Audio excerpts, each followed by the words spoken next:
فرشتے زمین پر کن لوگوں کو تلاش کرتے ہیں؟ آج ہم آپ کو اس ویڈیو میں بتائیں گے۔ بسم اللہ الرحمن الرحیم۔ ناظرین، سیدنا ابو ہریرہ رضی اللہ تعالیٰ عنہ نے بیان کیا کہ رسول اللہ صلی اللہ علیہ وآلہ وسلم نے فرمایا، اللہ تعالیٰ کے کچھ فرشتے راستے میں اللہ کا ذکر کرنے والوں کو ڈھونڈتے رہتے ہیں، اور جب ان کو اللہ کا ذکر کرنے والے مل جاتے ہیں تو وہ اپنے ساتھی فرشتوں کو پکارتے ہیں کہ ادھر آؤ، تمہارا مقصود حاصل ہو گیا، یعنی اللہ کا ذکر کرنے والے مل گئے۔ پھر فرمایا، یہ فرشتے ان لوگوں کو اپنے پروں سے ڈھانک لیتے ہیں اور آسمان دنیا تک طے باتیں پہنچ جاتے ہیں۔ پھر فرمایا، ذکر کی مجلس برخاست ہونے کے بعد جب یہ فرشتے اللہ کے پاس پہنچتے ہیں تو اللہ تعالیٰ ان سے دریافت کرتا ہے، حالانکہ وہ ان سے زیادہ واقف ہوتا ہے، کہ میرے بندے کیا کر رہے تھے؟ یہ کہتے ہیں کہ اے اللہ، تیری تسبیح اور حمد و ثنا کر رہے تھے۔ اللہ تعالیٰ فرماتا ہے کہ اے فرشتوں، کیا انہوں نے مجھے دیکھا ہے؟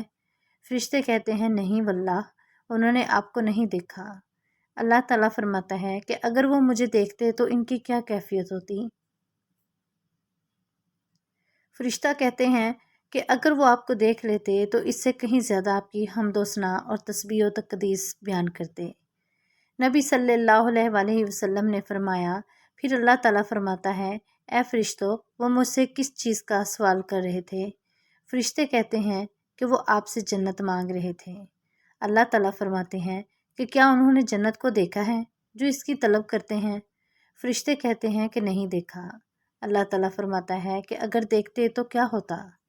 فرشتے کہتے ہیں کہ اگر وہ جنت دیکھ لیتے تو بہت شدت سے اس کی خواہش کرتے۔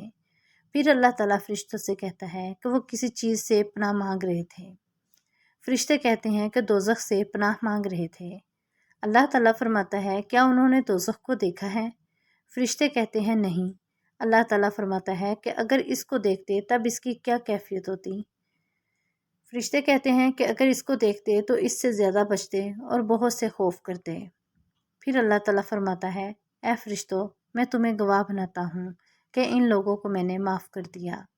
پھر ان فرشتوں میں سے ایک فرشتہ کہتا ہے کہ ان کا ذکر کرنے والے لوگوں میں ایک آدمی ذکر کرنے والوں میں سے نہیں تھا، بلکہ کسی ضرورت سے وہاں چلا گیا تھا۔